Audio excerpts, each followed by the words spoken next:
Imagine being accused of breaking a priceless heirloom, fired in a storm, silenced by the very house you clean, only to discover a hidden camera, a buried will, and a ledger designed to erase you. This is Aria Walker's fight inside Briar Hollow, an estate built on legacy and quiet obedience, until the quiet starts talking back.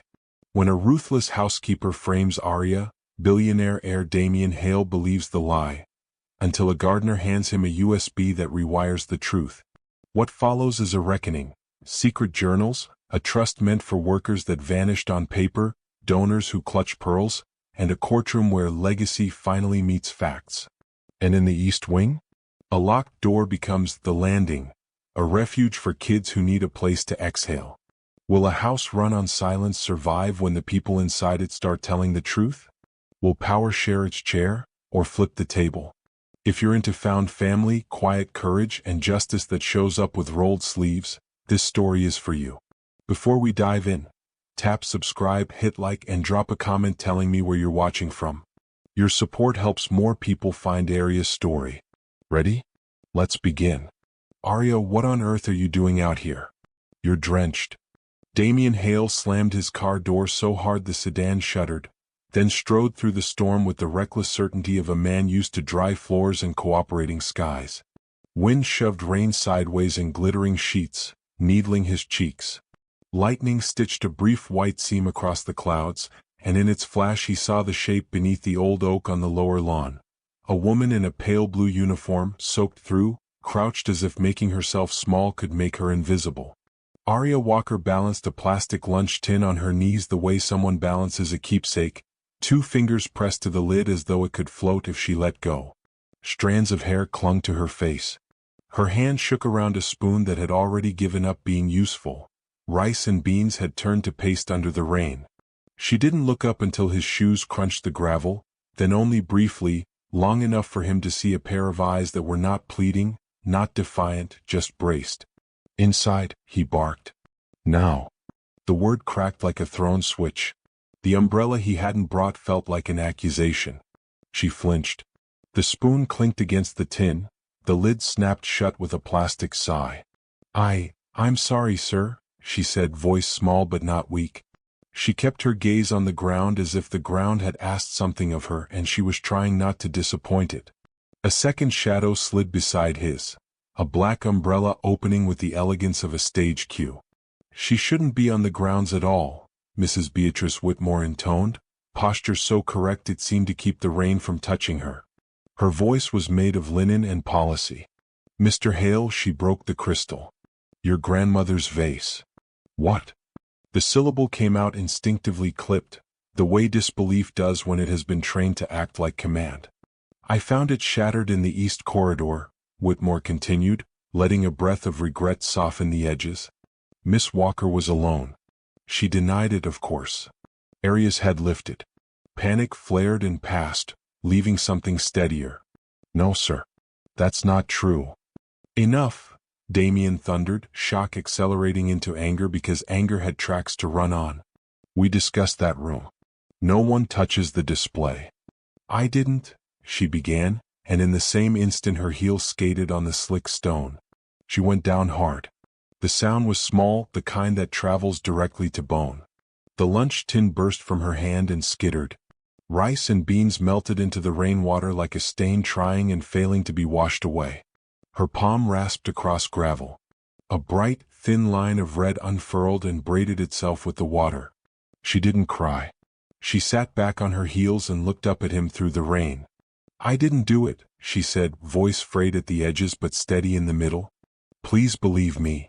Behind him, Mrs. Whitmore's umbrella tilted, perfect geometry betraying nothing. "She's been careless for weeks," Whitmore said, regret becoming policy again. "I cautioned her, sir." Aria turned toward her like a person approaches a cliff's edge because they must find out if it truly drops away. "You told me to polish the cabinet and then you—" She stopped. The housekeeper's eyes didn't move, but an entire warning lived in the stillness. Damien pushed rain out of his eyes with the heel of his hand. The storm felt like it had changed rooms, like it had taken up residence inside his chest. "Clean this up," he said to Aria, because a command is a raft when you think you might be wrong. We'll discuss it tomorrow? Yes, sir, Whitmore answered for her, which was notable in a way he did not allow himself to note. She pivoted, rain parting around her umbrella with a deference people often gave to power when it was disguised as etiquette. An hour earlier, the vase had still ruled its pedestal like a subtle tyrant. The east corridor smelled faintly of lemon oil and the sort of silence that accrues in houses where rooms are more often looked at than used.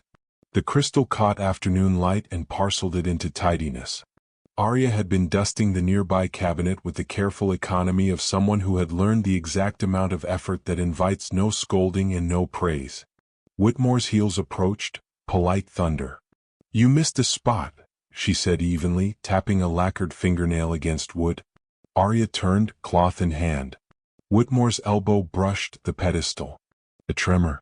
The vase tilted, hung at the lip of balance for one impossible second. Then fate chose gravity. It met the marble in a blast of brilliance that did not sound like glass, but like the air being judged. Tiny shards skittered like silver fish. For a heartbeat, Whitmore's eyes widened. In the next breath, calculation chilled them. Oh my, she said, and the words slid into their positions like chess pieces. What have you done? It wasn't me. Quiet. The hiss was soft, intimate, precise. Listen to me. No one saw what happened. If you want to keep your job, you will take the blame. Otherwise, perhaps we discuss pantry inventory. The board can be unforgiving when it hears the word theft. I don't steal, Aria managed, eyes stinging. Then sit outside until I decide how to tell Mr. Hale, Whitmore said, the smile that followed as gentle as a bruise. Silence is safer than unemployment, dear. Back in his study, through the wall of windows that made the lawn look like a muted painting, Damien watched rain stripe the night and felt the warmth of the hearth do almost nothing to the cold that had settled under his sternum. He had changed into dry clothes. The bourbon he poured himself smelled like a good decision and tasted like complicity. Whitmore's version had the economy of the truth. It fit his house. But when he closed his eyes, he saw Aria kneeling under the oak with a plastic lunch tin like a child's treasure and a bleeding hand, and the image argued against convenience. He turned. She was still outside, a smudged silhouette beneath the tree, a patience he misread as guilt. He set the glass down, untouched. A soft knock. Saul Merrick, the gardener, stood in the doorway, cap dripping, shoulders apologizing for the rain he had brought onto the rug. He held a thumb drive in a plastic bag the way someone holds a baby bird they're terrified to crush. Sir, he said quiet. I think you ought to see this. What is it? Backup camera I installed outside the east corridor when the main system kept cutting out. He looked toward the window and then back. Mrs. Whitmore didn't know about it. The room narrowed. What are you saying, Saul? I'm saying I saw what really happened, he said. Before the storm knocked the feed. She broke it. And she's been on that girl for months when you're not around. There are moments a person knows the architecture of their certainty is about to be redrawn. They drag their feet, they pour another bourbon. Or they hold out a hand. Damien took the drive. It felt heavier than anything that Small had a right to feel. After Saul left, the laptop lit the study with a cool square of judgment. The footage was grainy, but the language of bodies needed no translation. Whitmore, a figure of control, a careless elbow, the fatal wobble. The vase shattering its 1,000 small stars. The camera clock ticked without drama. Aria appeared, not as a culprit but as someone suddenly handed a disaster. Whitmore's stance shifted in the space of one breath from mistake to accusation. No sound. No ambiguity. The mantel clock read 7 past. The time stamp read 5:47. Damien didn't think about umbrellas this time. He grabbed a coat and walked into the rain as if it had been waiting for him to admit something. Up close, Aria looked both smaller and more durable, like a fragment of something that had already survived the breaking. You're hurt, he said, and realized only then he was speaking softly. It's nothing, she murmured. I was wrong.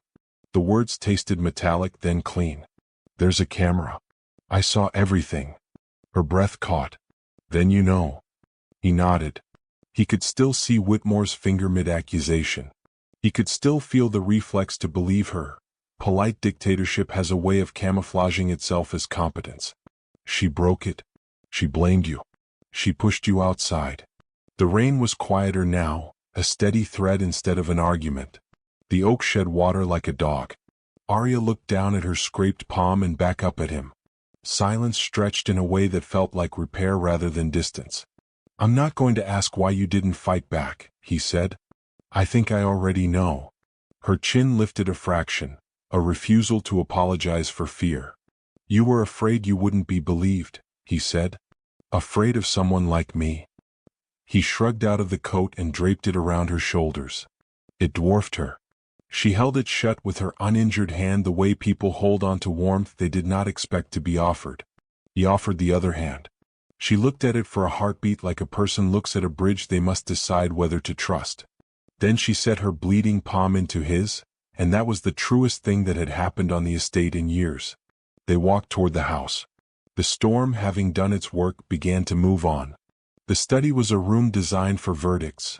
Dark wood, books that knew the answer before you asked the question, a hearth that gave opinions and crackles. Damien stood at the sink under the bar shelf rinsing grit from Aria's palm. The blood had slowed to an embarrassed ooze. He patted the wound dry with a clean bar towel because usefulness outruns decorum in small emergencies. His hands were sure and stupid at once. He hadn't bandaged a hand since his mother's, and muscle memory knows grief. You have a son, he said, focusing on wrapping gauze around her palm so he wouldn't have to look directly into the sorry in her face. Jasper, right? Her eyes widened. Trust is a door that creaks. How? Saul, he said. He mentioned he saw drawings in your apartment when he fixed the radiator. Spaceships. Stick-figure doctors. Her mouth softened but didn't smile. He wants to be a doctor. Then let's make sure he gets that chance. He finished the bandage and smoothed the edge like finishing a sentence. He didn't say I'm sorry. Apologies are currency, better to start repaying debts. Thank you, she said, eyes on the floorboards that had seen more secrets than most floors. You don't have to thank me, he said. Just promise you won't ever decide you deserve less than the truth again. She looked up as if he had given her a complicated math problem and she was already searching for the logic. She nodded once. Agreement, not surrender. When the door closed behind her, quiet recreased the room. The thumb drive glinted like a small moon on the desk. Damien pressed his palms into the edge of the wood until it bit. He had built an efficient house, and inside it efficiency had become permission. Permission for other people to decide which rooms the truth deserved. It was almost funny the way habit can dress up as morality. He pressed the intercom. Mrs. Whitmore, main office. She arrived in a fragrance of starch and certainty. She moved into the chair across from his desk as if the chair should be grateful. You called, Mr. Hale? He clicked the space bar. The footage filled the screen. The nudge, the death spiral of Crystal, the posture shifting from whoops to witness. He paused the frame as her fingers stabbed the air like a thesis statement. Ah, she said after 3 graceful heartbeats. That camera. Explain, he said. He didn't raise his voice because sometimes anger needs to be quiet to be honest. Some houses run on discipline, she replied, folding her hands, a steeple on linen. You inherited a legacy of order. Girls like her, she did not use Aria's name, work softness into sympathy. It's a weakness they cultivate. They will be grateful forever if you let them break things and forgive them for it. The thing that snapped wasn't his temper. It was a string he hadn't noticed around his throat. Get out, he said. Her mask slipped, then receded. You'll regret this, she tried, polite as threat. No, he said. I regret not seeing what you became here. That ends now. She stood. She didn't slam the door. She never had to. People like her carried doors with them. By morning, the house had a different barometric pressure. It wasn't quiet. Quiet is what you call it when power makes people too careful to make sound. This was something else. Carla Ruiz, the maid who had learned invisibility as posture, passed Aria in the laundry corridor and whispered, "Good morning, Miss Walker." The miss arrived like a first paycheck. Damien gathered the staff beneath the chandelier because change wants a stage in a house used to stages. He spoke without notes. Aria Walker will assist me directly with internal operations, he said. Scheduling, needs, accountability, the cracks we pretended weren't there. If anyone has a problem with decency, my door is open. No one coughed. Silence changed flavor. Then Carla clapped, 2 small pulses that turned into actual applause. Saul looked at his boots and smiled into a corner. Janet Ellis, the laundry stalwart whose hands could fold sheets with her eyes closed, nodded once, a small benediction. The East Wing office had been a holding pen for spreadsheets and retirement plans. Now there was a desk by a window that framed the garden like a painting that chose you. A second-hand laptop. A kettle. A stack of blank forms because paperwork knows revolution when it sees it and tries to domesticate it. "You can call me Damien here if that's okay," he said, fiddling with the kettle because men who have given orders all their lives sometimes need to assign themselves a smaller job to make room for a new shape. "All right, Damien," she said, and one more hinge opened. "You'll help with schedules, staff needs, rotation changes, anything that fell between the cracks," he said. "And the Hale Foundation will set up a medical trust for Jasper. Full coverage, visits, meds, contingencies. You don't have to." "I know," he said, and meant both parts. Work steadied Aria the way rails steady a train. She made a loop through the house with a clipboard and a pen, but what she carried was a different kind of inventory. Who limped? Who skipped lunch? Which hallway light flickered? Which supplier always underdelivered eggs by a dozen and blamed counting variants, a term that sounded like a lie someone had rubbed until it was smooth. In the kitchen, Rosa Delgado slid her a cup of coffee with a sideways smile that said welcome in a language more accurate than English. "Invoices?" Aria asked. "In the drawer Whitmore called hers," Rosa said with the satisfaction that seasons its own food. "We can call it ours now." In the afternoon, Aria set 2 reports on Damien's desk. "Food inventory and maintenance delays," she said. "And the laundry schedule. Janet's doing double shifts. She's starting to limp. She won't say anything, she's proud. Cut her hours 20%, Damien said without looking up, and increase her pay to cover the difference. We'll adjust budget." Her eyebrows lifted, not from disbelief, but because she was adding a new equation to the ones she knew. "That's generous." "Responsibility isn't charity," he said, and meant it enough to write it down later so he wouldn't forget when something harder asked to be paid. He signed a stack of things. She made more stacks. People assume change is a fight. Often it's a calendar with different names in the boxes. Late, he found her standing in the gallery where Hale men stared down from oils that made them look more decisive than they had likely been. "These are all Hales," she said softly. "Whitmore had my mother's taken down," he said. "Too modern for the line." Aria pointed to a blank section of wall where a small brass plaque read reserved. "What's that for?" "The next heir," he said automatically, then tasted the sentence and didn't like it. "It's been waiting." "Then make it wait for something worthy," she said. "Add portraits of the people who carry this house. Carla. So. Janet. Rosa. Legacy isn't wallpaper, it's memory with faces." By week's end, a courier delivered frames he hadn't known how to order until she said their names. The first 5 portraits were simple black and whites shot in the window light of the old reading room. Under each, a line the person chose. Carla, "I stayed to make noise, not to be quiet." Saul, "Every seed I planted here grew more than I expected." Janet, "Kindness is a skill and a decision." Rosa, "Feed people and they'll remember the truth longer." Aria refused hers. "Not yet," she said. He didn't argue. Some arrivals need to be earned in the person's own math. In the archive, hunting for his mother's portrait, they found a silver frame tucked under a stack of annual reports as if someone had wanted her to be close enough to claim, but easy to forget. The photo showed her in the old reading room, sunlight painting a diagonal across her cheek, a paperback opened in her lap. Aria handed it to him. "She deserves to be seen," she said.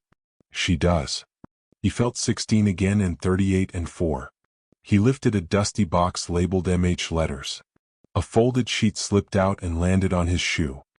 He picked it up and read the last line aloud without meaning to. "Even when you're scared, keep your eyes open. That's how you see who's walking beside you." Aria didn't touch his arm. She didn't have to. She knew, she said. So do you, he replied, and meant it as a promise to both of them. That night, he found her under the oak, the rain gone, leaves still ticking with leftover water. He didn't speak for a while. The silence wasn't the old kind. It felt like a blanket instead of a muzzle. I used to think this place worked because it was quiet, he said finally. It worked because people were afraid to speak, she said. Quiet has a cost. Not anymore, he said. For the first time in months, the word we didn't feel like PR in his mouth. The weekend arrived wearing polished shoes and carrying familiar names. They came in quiet cars that didn't splash and voices that did. The donors were not the champagne splash kind. They were the sort who drink seltzer and influence, the kind that believe doing good is a brand and a bomb. Among them walked Dr. Rowan Ames of the Heridan Trust and his wife, Lila, who could turn a room into a temperature with a single arched eyebrow. Who's the new girl? Lila asked in a stage whisper calibrated to reach precisely the people who would later repeat it charitably.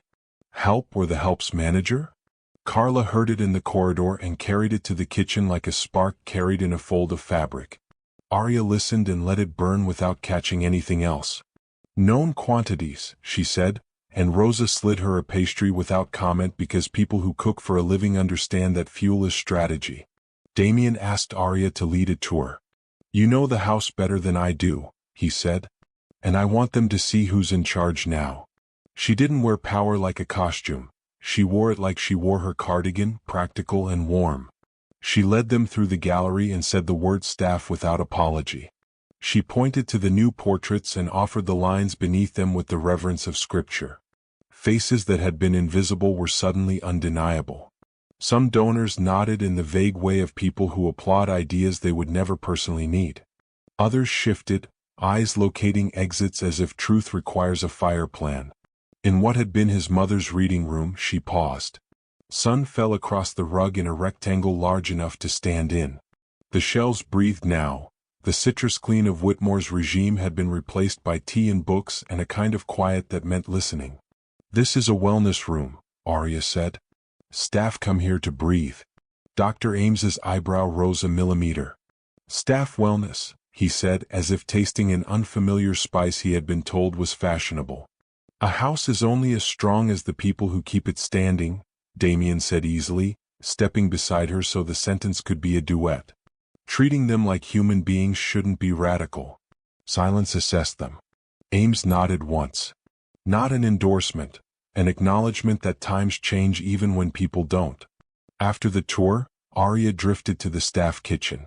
Carla and Janet were at the prep counter slicing fruit for the next morning's trays with a rhythm that made its own music.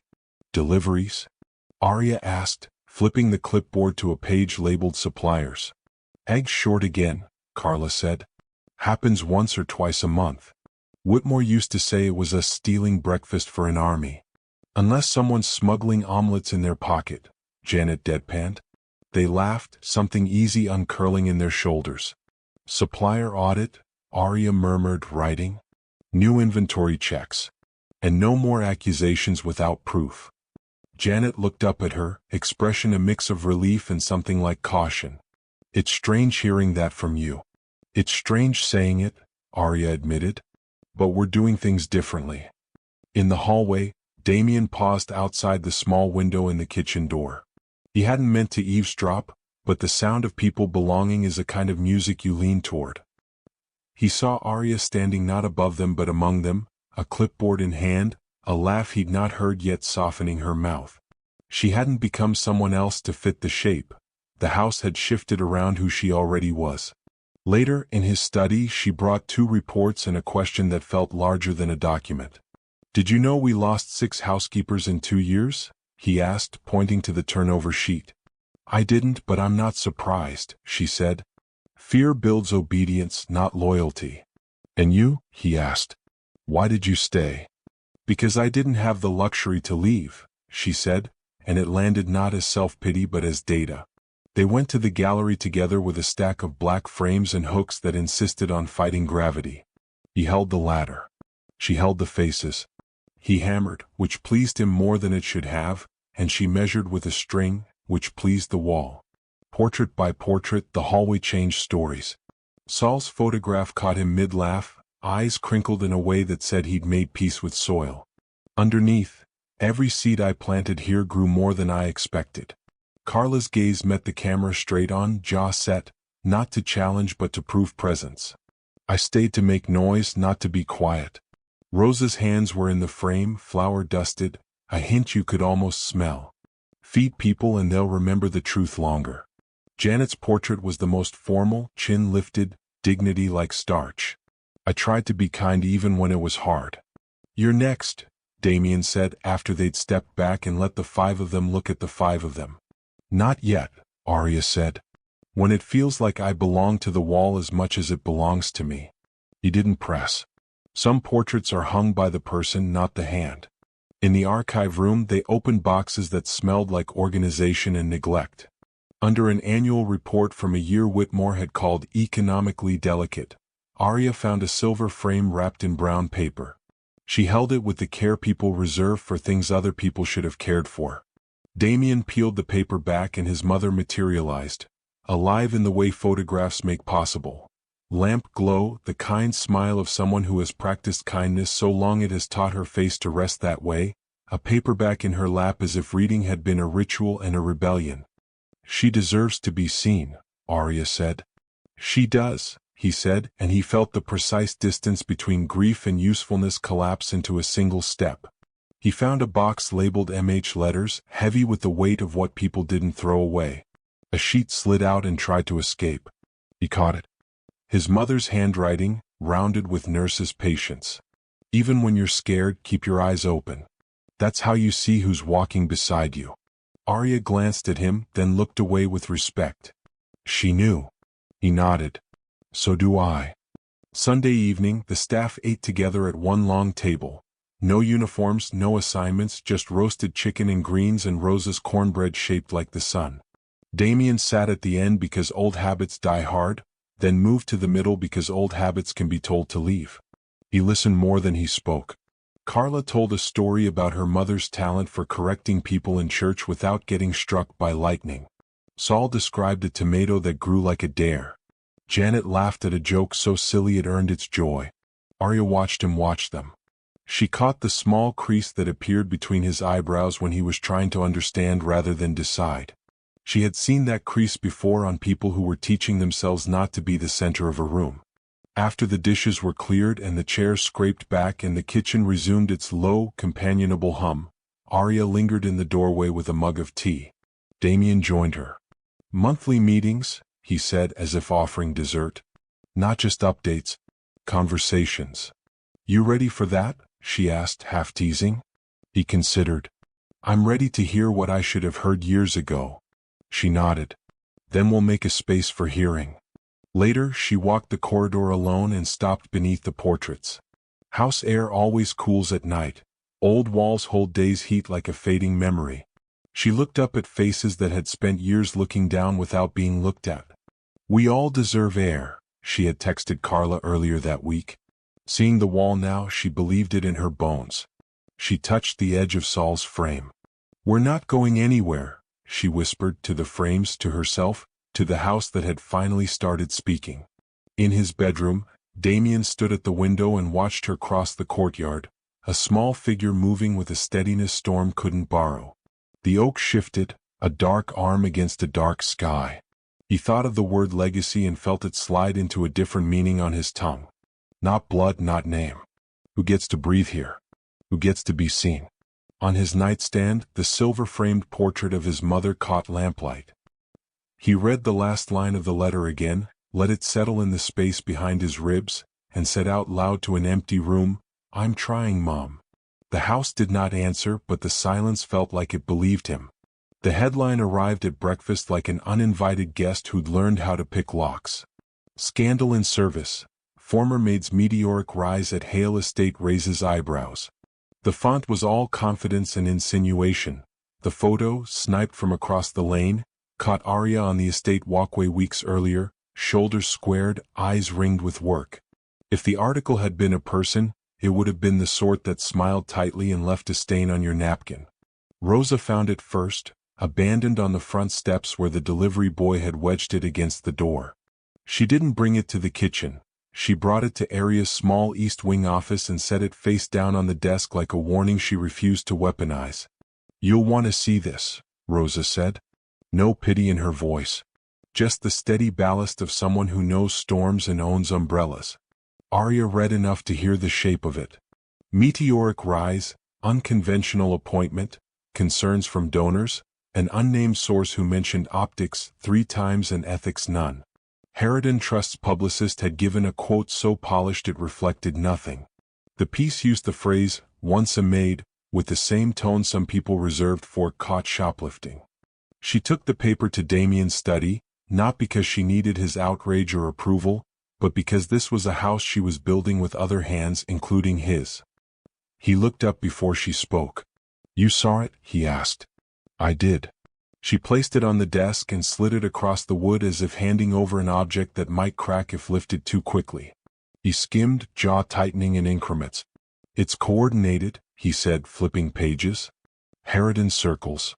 Margaret Ellison has already called twice. The board is spooked."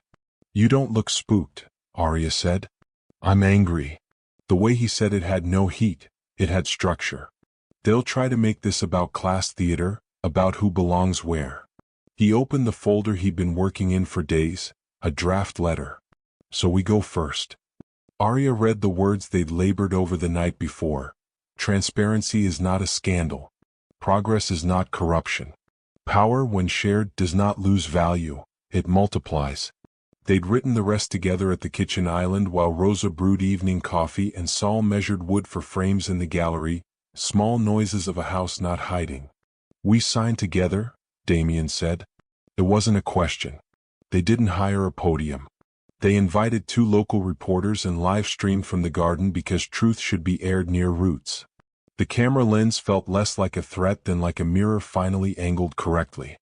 Damien spoke first, and for once he didn't sound like a man who had been trained to make rooms approve of him. "This estate has lasted 120 years, he said. "What kept it standing was never just money or brick. It was the labor and silence of people whose names didn't end up in portraits.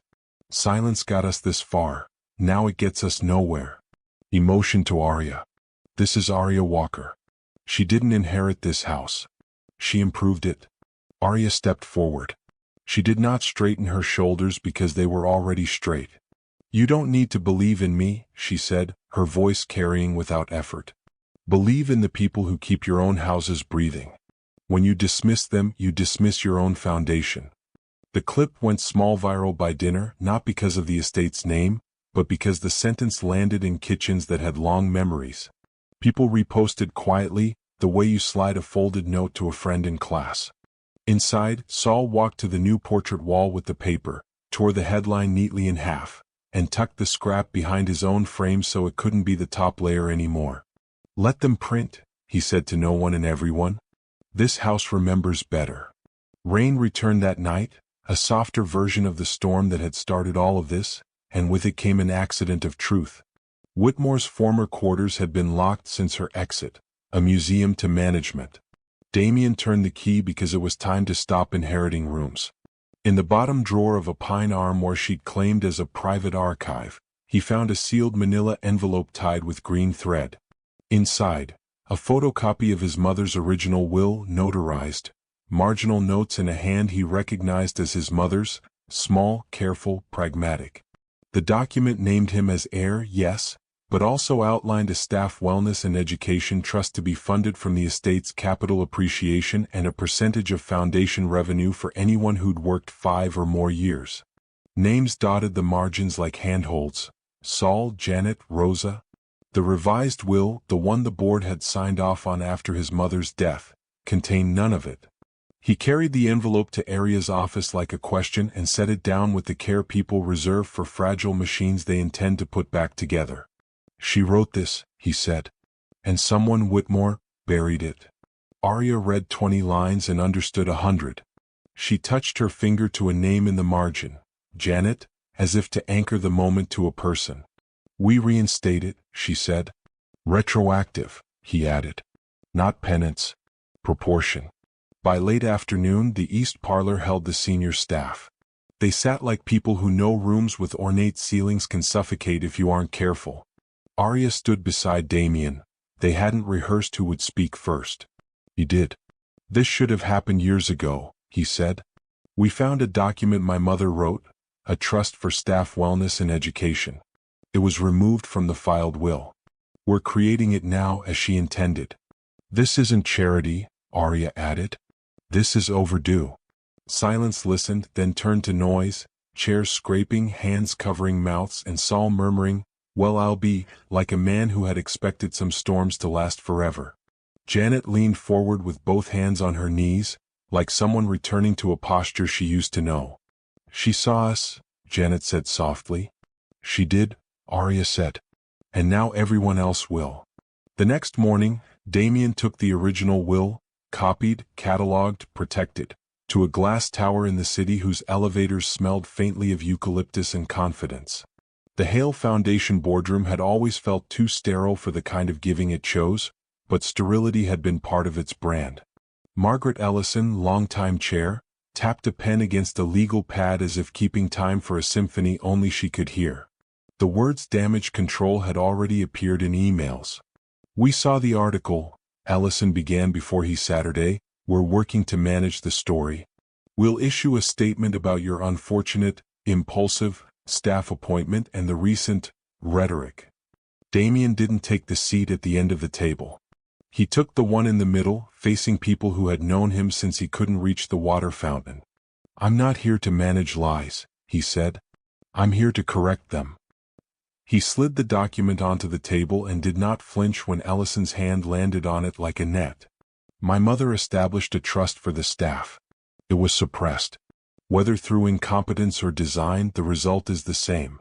We're reinstating it, retroactively and publicly." Ellison's smile did the thing expensive smiles do, threatened to hold. "Do you understand what this will do to our standing with legacy donors?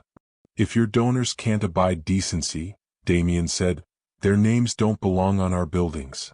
He let the next sentence find air.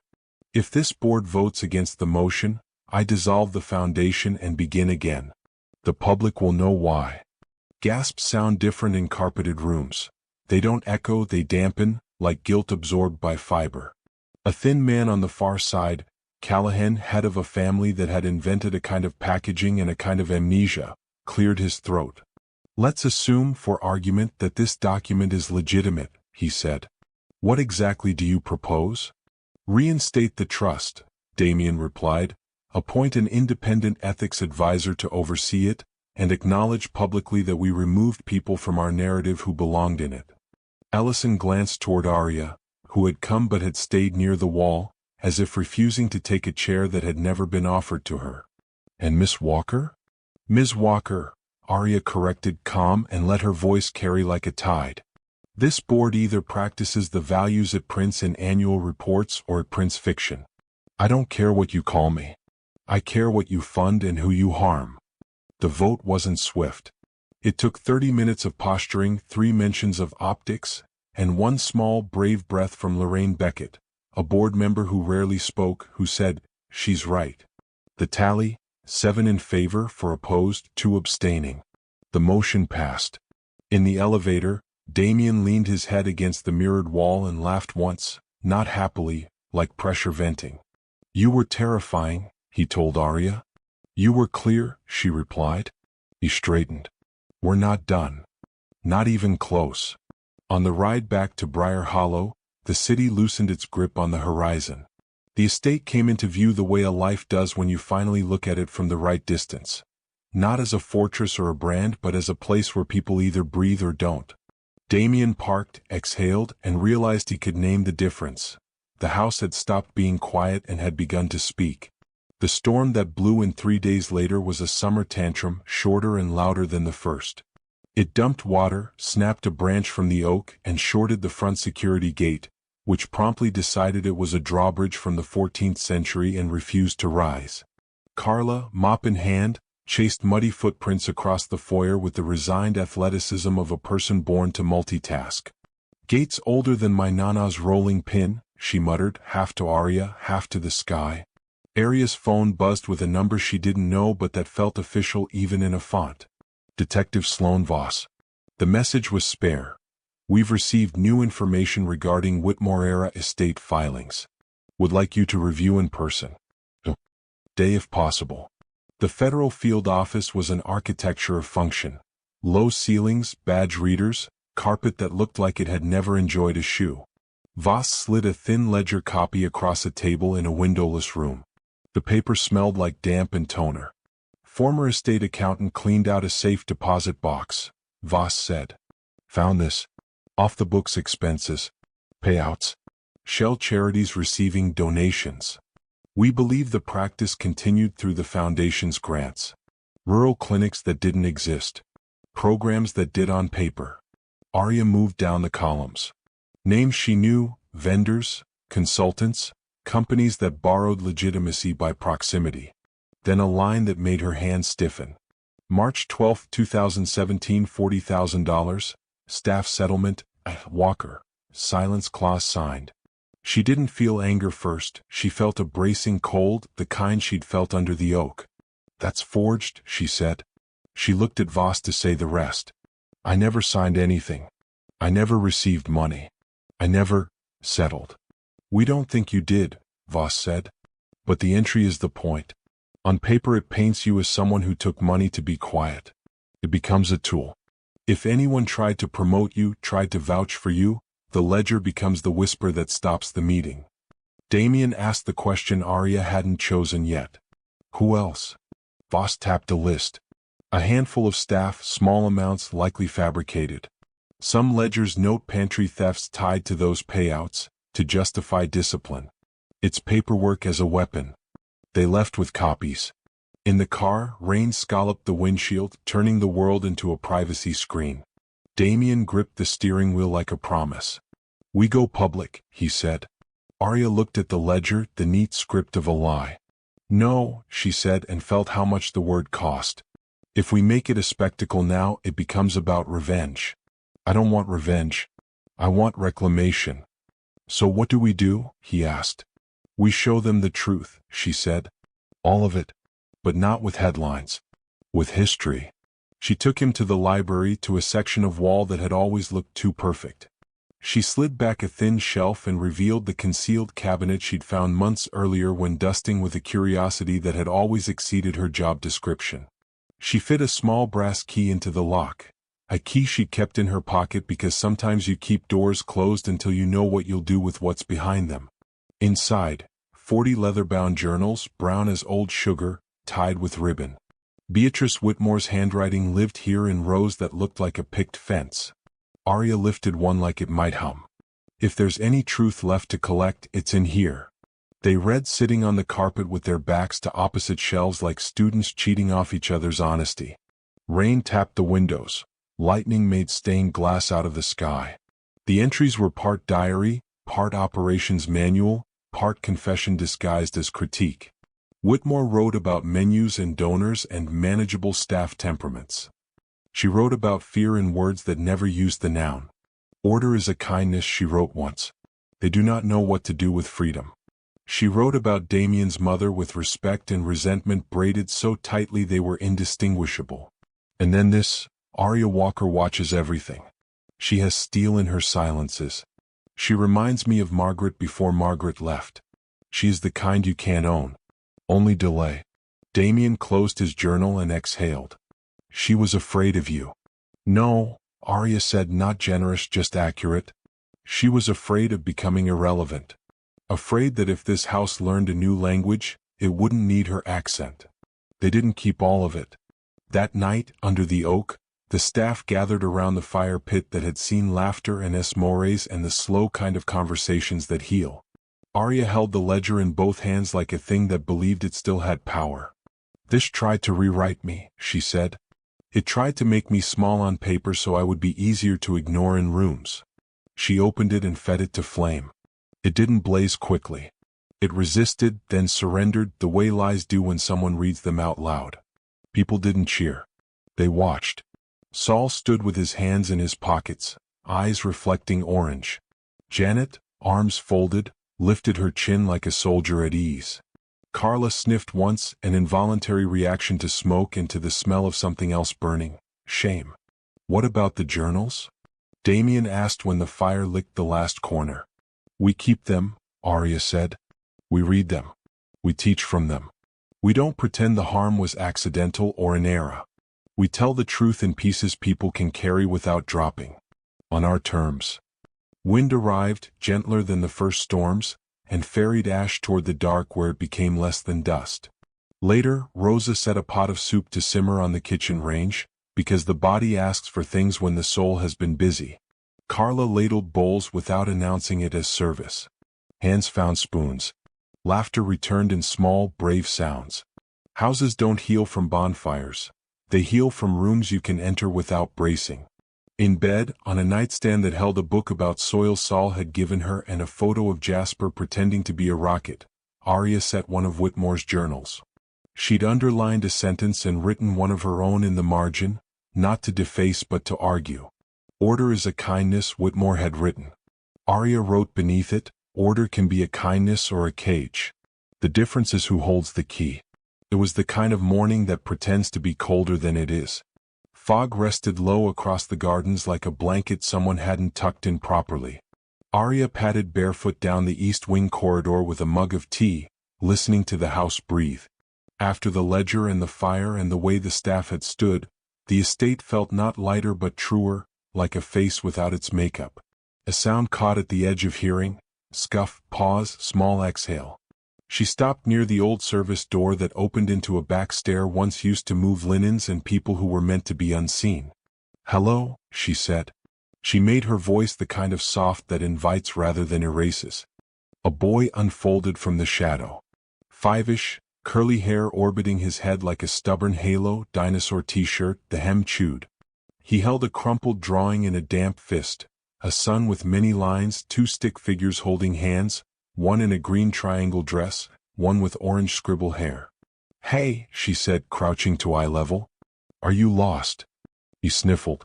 His lower lip considered, then retreated. He handed her the paper like a passport. "That's good, son," she said, because praise for art is a door that leads to other rooms. "You're the nice lady," he whispered. She smiled. "Have we met?" He shook his head. "They said you fixed the house." She didn't have an answer for that a 5-year-old could use. "Is your name Daniel?" He nodded, sudden and emphatic like people do when they're relieved someone knows who they are. Damien found them in the sunroom half an hour later. Daniel had fallen asleep pressed against Aria's side, the drawing flattened between his palm and her sweater. She was telling a story about a giraffe who wanted to fly and had discovered helium balloons in a party store. Damien leaned in the doorway and didn't speak. When she looked up, he whispered, "He's from the pilot, foster transition.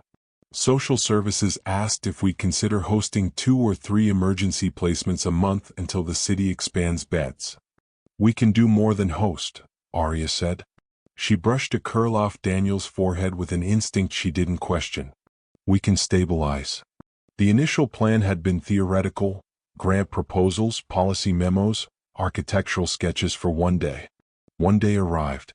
By noon, for guest rooms in the East Wing had been stripped of stiff decor and replaced with lived-in choices.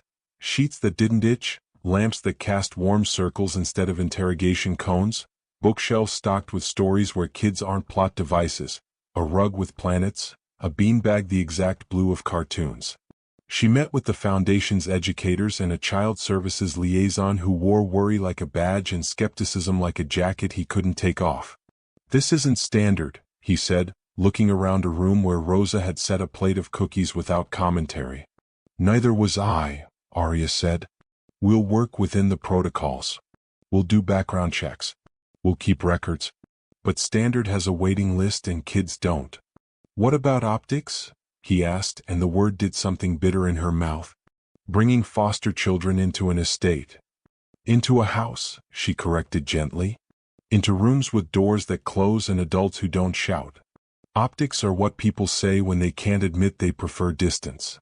He considered. "You'll need a staff lead. Trained. On call." "Me," Aria said. "And Rosa. And Carla. And Saul for the garden program. Janet for laundry and the kind of order that calms without controlling. We'll bring in a counselor 2 afternoons a week. We'll partner with the community clinic." And we'll write schedules on a whiteboard because kids trust calendars. Daniel woke mid-meeting from a nap that sounded like a sigh with edges. He blinked at the grown-ups and decided they were furniture for now. He padded to the bookshelf and chose a dog-eared copy of Harold and the Purple Crayon. He sat on the floor and began drawing in the margins with his finger, not a crayon, tracing paths he believed might appear. The liaison watched him, then exhaled. "We'll start with 3, he said. "1 is Daniel." By evening, laughter threaded the east wing like ribbon through the binding of a book. 2 more children arrived with social workers whose eyes were kind but tired. A third, Lena, 9, with solemn art teacher hands, came the next morning clutching a shoebox labeled, "Important." Aria had rooms ready with names on paper stars taped to doors.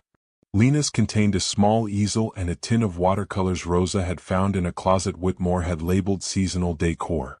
When Lena hesitated at the threshold, Aria knelt beside her. "You don't have to go in yet," she said. "But if you want to, the bookshelf is taller than me." Lena considered and stepped forward, a conquest measured in inches. Routines came next. Breakfast at 8 because bodies are clocks. A quiet hour after lunch with books or drawing or staring out the window if your brain needed an off switch. Garden time with Saul at 4, where seedlings explain patience without speeches.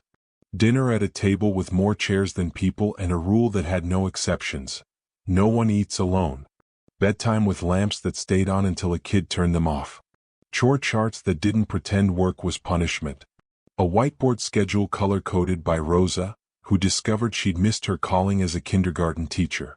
Damien stayed near the edges, present without hovering, a visible yes. He had once charmed rooms. Now he tried to be furniture you could lean on. During quiet hour, he stood in the doorway of the music room and listened to Daniel plink the same note on the old piano like he was knocking on an idea. "It doesn't sound like a song," Daniel declared. "Songs start as noises that are trying to be friends," Damien said, surprising himself. "Keep knocking." That weekend, Aria convened a meeting in the study, not the boardroom but the room where truth had begun to win. The agenda was short and full. "We have rooms," she said. "We have kids. We have short-term funding and a long-term vision. I want to move up the timeline to convert the East Wing permanently for transitional housing and a resource center." A former child services director on the Foundation's advisory panel frowned. "Hale Estate is not a shelter," he said gently, as if trying to save them from something he assumed they couldn't carry. "No," Aria agreed. "It's an anchor. A shelter reacts. An anchor lets people rest while they build boats." "What will you call it?" Lorraine Beckett asked from the corner, a question she hadn't asked in any board meeting where she'd watched money move like weather. Aria looked through the window past the portraits to the oak, steady as years. "The East Wing will be the landing," she said. "Because that's what this is. Not the end." The pause before again. The name stuck. Kids started saying it in sentences. "I live in the landing," Daniel announced to Carla, who pretended not to wipe her eyes on a dish towel. Lena painted the word on a sign with letters that looked like leaves. That night, Aria walked the corridor after lights out and stopped in front of the door that used to stick. She ran her palm over the wood where a dozen hands now reached every day. She remembered the first time she'd eaten her dinner on the back steps because inside had felt like an infraction. She remembered Whitmore's smile that had always been a trap. She looked up at the whiteboard where tomorrow already waited in dry erase marker. 8 o'clock breakfast, 9 o'clock reading, 10 o'clock clinic visit, Lena, 4 o'clock garden, 6 o'clock tacos, 7:30 story, 8:30 lights. Damien joined her, socks quiet on the floor. "You okay?" he asked. "I'm full," she said. "Like when a day finally stops spinning and decides to be a day." He nodded toward the east. "We're going to take heat for this," he said. "Optics. Protocol. People who think the word estate should only be followed by sale." "Let them," she said softly. The house didn't learn to love for them. Down the hall, a small voice called, "Aria?" The name stretching like warm taffy into the dark. She went. The door opened. A lamp snapped on. The landing, which had been blueprint and hope and rumor, did the very ordinary work that makes miracles look like logistics. By Tuesday the phones learned a new kind of ringing, longer, tighter, the way sound behaves when it's attached to consequence. Harridan Trust sent an embossed letter that managed to be both polite and predatory. Concerns regarding personnel reclassification and governance drift. 2 socialites posted about the tragedy of diluted legacy without naming the house, which was how people with manners said exactly what they meant. An anonymous email arrived through the estate website. You're turning the Hales into a punchline. Know your place. Aria dropped it into a folder already named Unsent Invitations and color-coded purple, the color she had assigned to nonsense. Then the call that mattered came from Agent Sloan Voss. We need to meet, she said. New documents. Wider scope. The voice had the calm of people who have to be calm because truth misbehaves if you raise your tone. They met in a conference room whose walls had learned to carry secrets without flinching. Voss slid a file forward, thicker than before. The pattern extends, she said. Offshore accounts linked to shell charities. Grant funds filed as disbursed to clinics that never existed. Signatures, some Whitmore's, some aboard officers, authorizing transfers to entities controlled by 2 intermediaries. And one more thing. She flicked a photo onto the stack. A security still, timestamped 3 nights ago. The angle was an overhead fisheye, hall lights dimmed to economy. The figure in the frame was small, shoulders familiar. The caption, Janet E. Ellis, West Office Door, 038. Aria felt the peculiar tilt of a room when a person she trusts and a person she fears become the same name for an instant. No, she said, but it wasn't denial, it was grief trying to buy time. Janet. We're not charging her, Voss said quickly. But she accessed a locked file drawer. If she's burying or rescuing documents, we need to know which. Will you speak with her? Off the record. Back at the estate, Rain toyed with the gutters. The kitchen smelled like cinnamon because Rosa fought anxiety with baking. Aria found Janet in the laundry room, mid-fold, her hands moving with the perfection of habit. Laundry has its own power. It allows people to keep talking with their hands when their mouths don't know how to start. We need to talk, Aria said. Janet's hands slowed, then stopped. She didn't pretend not to know what about. She set a towel down on the table and placed her palms flat on either side of it as if aligning herself with the edge would keep her steady. I figured, she said.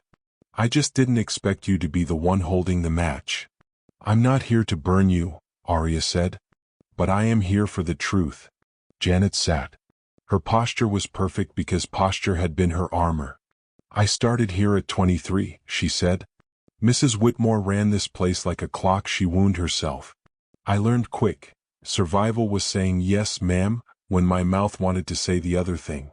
I signed paper I didn't read because it was paper and not you're fired. I looked away because I had a mortgage and a son who needed braces, and there are months you pay bills by not seeing. She reached into a drawer and removed a sealed envelope, thick with the weight of pages that used to be doors. Letters between Whitmore and Margaret Ellison, she said. How they rerouted grants into administrative escrows. Names of intermediaries. I knew they were bad. I didn't know how bad. I went into the office to pull the last of it before someone else buried it again. I should have done it years ago. Aria took the envelope like a priest takes a confession, tender but heavy. Why didn't you come forward sooner? Janet looked at the dryers, at nothing. Because I thought protecting the house meant hiding the shame. Because I thought if we told anyone the truth, it would explode the small good things we had. Because fear doesn't just keep you quiet, it teaches you how to call silence loyalty. Aria sat beside her instead of across. It is a physical decision to be with someone. It's not too late, she said. But we don't get to choose what the truth costs. Janet nodded once, jaw tight. Then take it, she said. Do what I should have done. That evening, Damien stood with Aria on the terrace, the sky a gray wool pulled tight over the estate.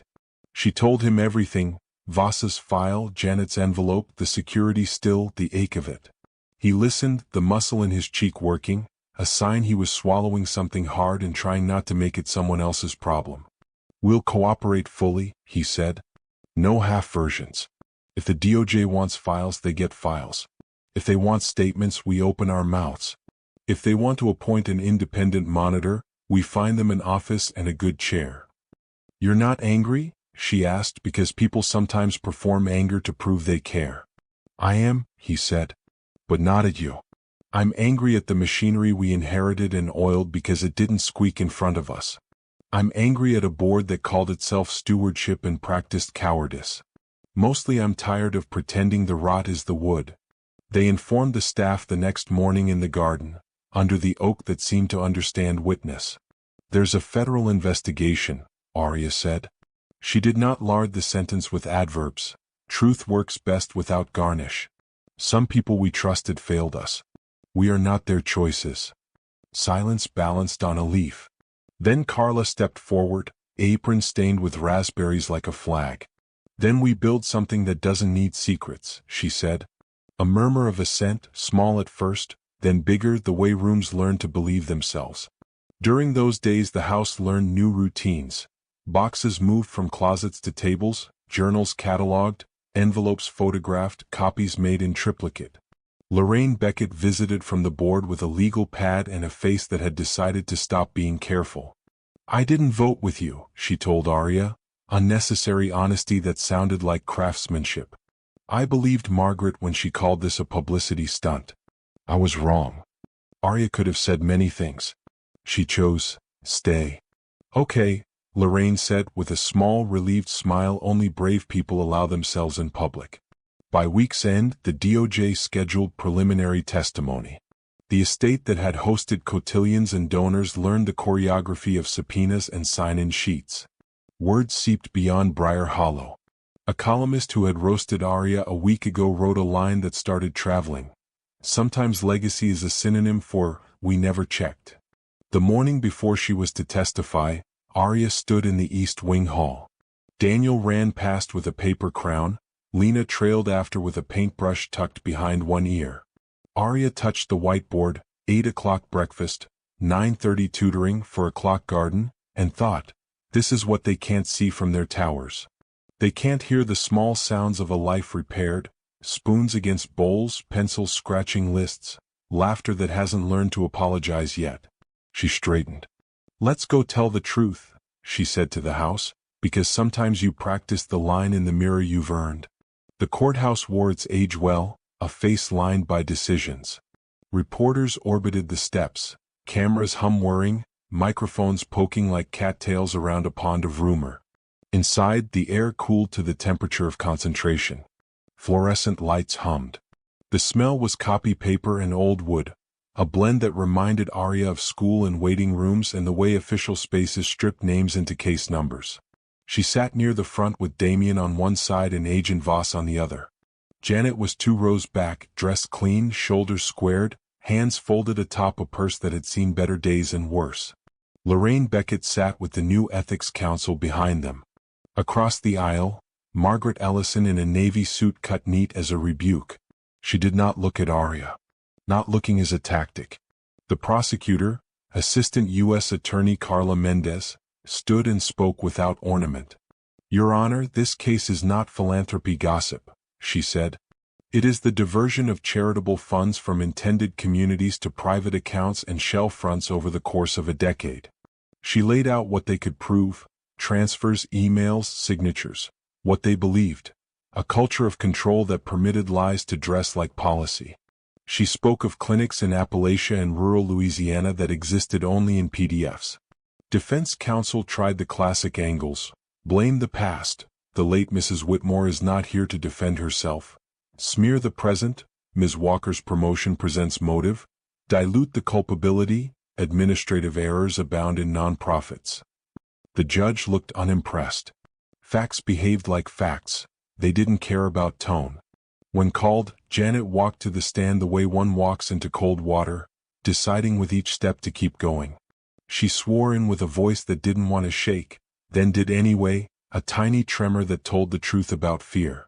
I was a housekeeper at Hale Estate 25 years, she said. My job was to clean rooms and stop things from breaking. I also learned to stop truth from breaking in, because that was part of the job nobody wrote down. She described signing forms she didn't understand, witnessing envelopes passed with too much ceremony, being told pantry shortages were discipline opportunities. She did not perform innocence.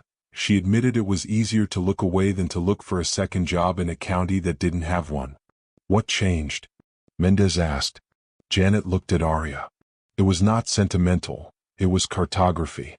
She did, Janet said. She arrived and made noise. And then when they tried to make the noise a problem, she made it a song. I realized my silence was betrayal. The courtroom held its breath. The stenographer typed with the soft percussion of rain. The defense counsel looked at his notes and chose not to cross-examine Janet on that point. Some sentences do not accept rebuttal. Aria took the stand next, not as a saint or a symbol but as a witness who had learned when to name the thing. She explained the ledger entry with her forged settlement, the way a lie had been planted like a landmine, the cabinet of journals, the wall of portraits, the original will recovered in Whitmore's quarters. Mendez asked if she harbored animus toward the defendants. No, Aria said. I harbor clarity. Why come forward? Mendez asked. Because houses are made of choices, not just stone, Aria said. Because children live in those choices. Because my name used to be the kind of name people talked over. Because the house learned to speak, and I didn't want to be the person who told it to be quiet again. Outside at recess, reporters swarmed the steps like gulls. Questions flapped. Damien moved in front of Aria without eclipsing her, a choreography they'd recently learned, protection that wasn't possession. No statements, Voss murmured. Aria nodded. The restraint felt like strategy rather than muzzling. She was choosing the room where she told the story. The proceeding lasted 5 days. Evidence marched. The defense erected a timid scaffolding and watched it fail inspection.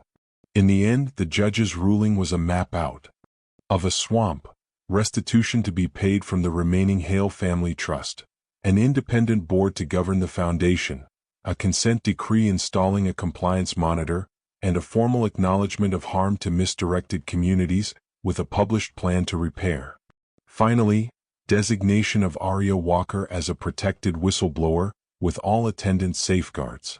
There was no gavel bang, just the soft thud of a closed folder and the murmured math of people adding consequence to action.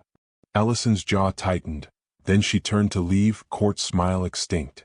On the steps, microphones multiplied again. Someone shouted, Ms. Walker, are you a hero? Aria didn't stop. I'm a witness, she said, not turning. There are a lot of us. The next days tasted like metal and relief. Cameras camped outside the estate gates for 48 hours, then got bored because children's laughter doesn't trend. Aria declined all national interviews and said yes to 2 local radio shows where callers sounded like neighbors. A custodian from the hospital, a woman who'd cleaned houses for 20 years, a teacher who said he was redoing his civics lesson on legacy. Meanwhile, the East Wing did its stubborn work. Breakfast, tutoring, garden, tacos, bedtime stories where monsters weren't metaphors. They were just big beasts you outsmarted with friends and a good plan. On Thursday, Daniel showed Aria his newest drawing. The house, the oak, a sun with 16 lines and little stick figures with names. Saul, Rosa, Janet, Aria, Dammy. He'd run out of room. She pressed it to the whiteboard with 2 magnets like it was law. Healing isn't a verdict, it's repetition. The house learned how to repeat the right things. The estate's first open day started as a suggestion from Lena, who argued that paintings should be seen and gardens should be walked by people who didn't get invited to donor brunches. It'll make the rooms less scared, she said with a 9-year-old's theology. Aria believed her. They kept it simple. Handwritten signs, not banners. Food on long tables, not passed on trays. A quartet from the community college playing under the pergola. Saul leading plant your own herb pot on the back lawn. Rosa teaching cornbread and the theology of cast iron. This pan will outlive us. Be nice to it. Carla running the grill with the authority of a union boss. The landing open for tours only if kids wanted to show their rooms. Consent as architecture. Former staff came as guests, which is not a small sentence. Leonard the retired driver in a brown cardigan. Mrs. Klein, who had once ironed sheets with militant love. 2 women Aria didn't know who said they'd worked here in the 90s and still kept the habits. Checking corners, smoothing tablecloths with hands they couldn't help. They stood before the new portrait wall and cried in a way that didn't ask for tissues. Damien circulated without orbit, listening, carrying folding chairs, getting scolded by Carla for stacking plates wrong. He had learned to be useful at events he used to float through. "I like this version of you," Lorraine Beckett told him, passing him a roll of duct tape like a scepter. "It looks good on your legacy." "Legacy is a verb," he said. "I'm late to the conjugation." Mid-afternoon, a group of donors arrived, curious and careful. If they were expecting a sanitized tour, they did not get it. Aria walked them through the gallery and stopped before the portraits. "These are the people who kept this house standing," she said. "The board approved a wall for future heirs. We changed its job." "Isn't that controversial?" one donor ventured. "Not anymore," Aria said. She led them through the wellness room, where the light knew how to be kind, and into the landing. Daniel barreled up and grabbed Aria's hand unselfconsciously. "This is my room," he announced, then looked up at the donors with the confidence of someone who knows adults are audience, not judges. "Want to see my bookshelf?" A woman in her 60s with a chain of pearls and a mouth that usually formed opinions nodded and followed him, listening to a 5-year-old explain dignity. Near the lemonade table, Damien found Aria staring toward the oak like it had given her homework. He carried a picnic basket. "There's a rumor," he said. "Is it about Carla's theory that donuts prevent corruption?" Aria asked. "Because I'd like to see peer-reviewed studies." "That too," he said, lifting the basket lid. Inside was a manila folder. "But this rumor says you're thinking about starting your own foundation. Something independent. Something you name from the beginning before boards name it for you later." Aria watched kids play tag, watched Rosa show a teenager how to season a pan until smoke lifted like a blessing. "Rumors run faster than I do," she said. He handed her the folder. Inside, articles of incorporation, a draft charter, a funding commitment. The Walker House Project. She read the mission: education and transitional support for children and workers, governance by an ethics board with lived experience, an operating model that put staff wellness first because it kept everything else upright. "You don't have to do this," she said. "I know," he said. "I want to." "What will you call the headquarters?" Lorraine asked, appearing at Aria's shoulder with the impeccable timing of people who move plots along. Aria looked at the old house, at the kids, at the portraits. "Not Hale," she said. "Not even Walker. A place shouldn't be a person.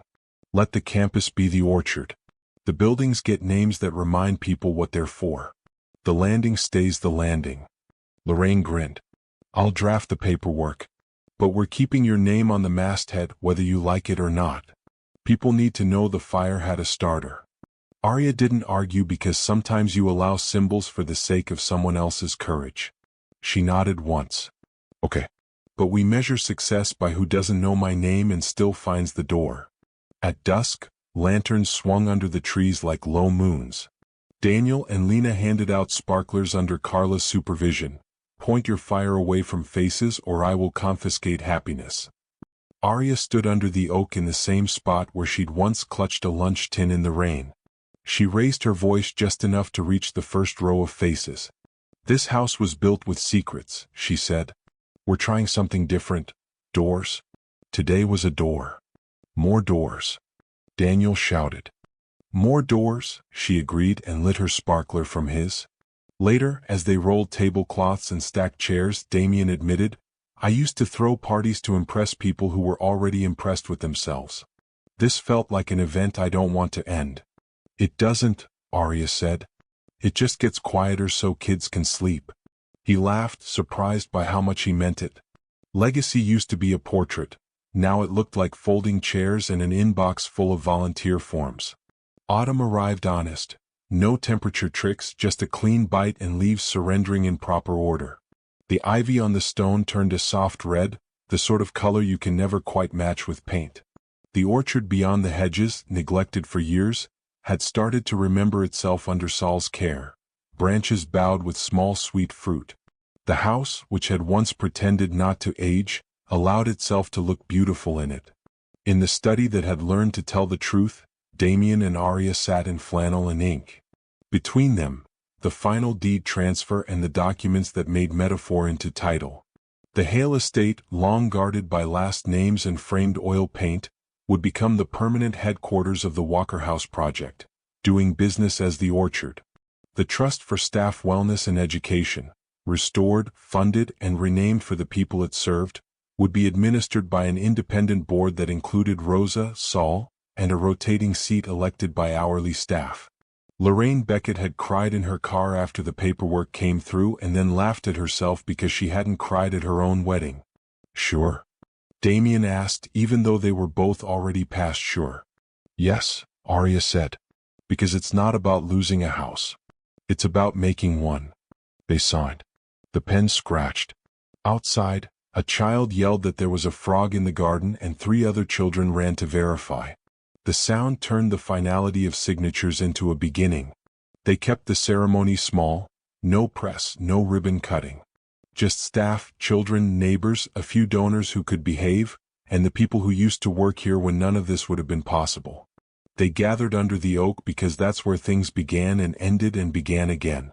Saul spoke first, hat in hand because reverence sometimes wants props.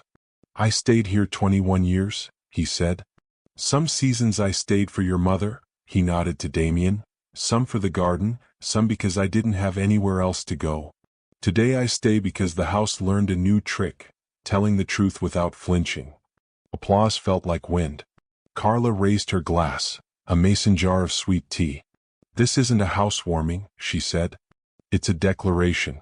No child is disposable. No worker is invisible. Leave a mess, clean it up. Leave a person, help them stand. Laughter through tears is a signature of real moments. The room signed. Damien stepped forward, the oak shadow striping his face. I grew up thinking power was a chair at a long table, he said. Turns out it's who keeps adding chairs. Aria taught me that. He didn't look at her because they had learned it was sometimes better not to force a frame where one wasn't needed. The moment would remember itself. Aria closed the circle. She did not bring notes because the words had already been written on the house. I was once the girl who ate on the back steps, she said. The woman told to be quiet and be grateful. I listened to the cracks in these walls. I listened to the children. I listened to the ledger and then I threw it into a fire. This isn't just my story. It's ours. It grows every time someone walks through a door and hears yes instead of you can't. They echoed her as they had learned to do, not because she asked but because the moment made a chorus. To the light that stayed, they said. She raised her glass with them and the light stayed. After, Aria wandered the halls with a mug of cider, letting her fingers trail across the banister as if taking the house's pulse. She paused in the gallery to look at the portraits, faces that had learned to expect to be seen.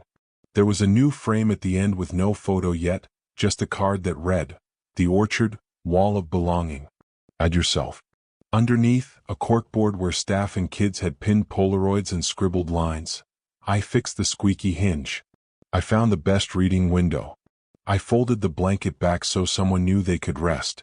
Legacy, it turned out, could be a collage. In the library, the journal sat on a shelf with a label Aria had written.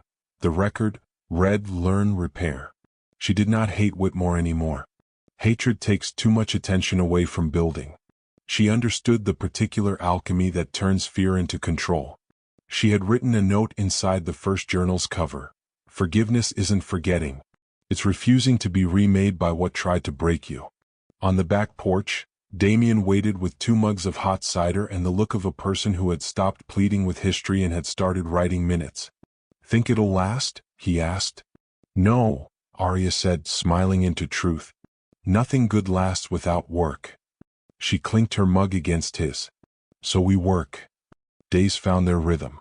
The Orchard took on schedules with names.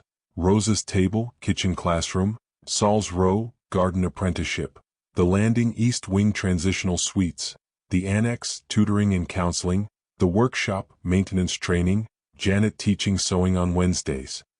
An independent monitor set up in a small office with a window that insisted on sun. Grants were audited, apologies delivered, partnerships rebuilt with slower promises. The Harridan Trust sent a check with an apology. Aria sent it back with a letter. You are welcome to support the Orchard. The price of admission is your presence and your listening. Keep the apology. Bring yourselves. 3 members came to volunteer the next month. They showed up on time. Carla made them wear aprons. Progress isn't always cinematic. Sometimes it smells like onions.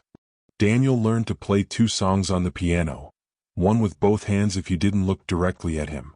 Lena painted a mural in the landing hallway, a tree whose roots spelled names if you stood back far enough. Kids came, kids left for foster families or kin placements or dorms with keys that felt like magic. Each departure hurt and healed at once because that is the math of letting go. One afternoon, Aria found a small spiral notebook in the drawer of her old room off the service hall. The room where she had once written "I don't belong here" in tiny letters so it wouldn't be true. She added a new line beneath it in a different pen. "We made here, so I do." She left the notebook in the drawer for the next person.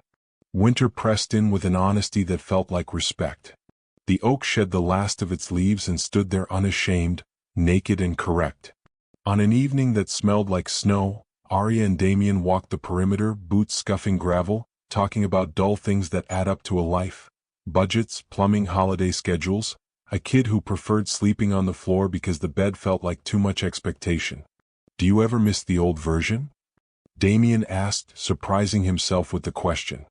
"The version where rooms stayed glossy and people stayed afraid?" Aria said. "No." He nodded. "Me neither."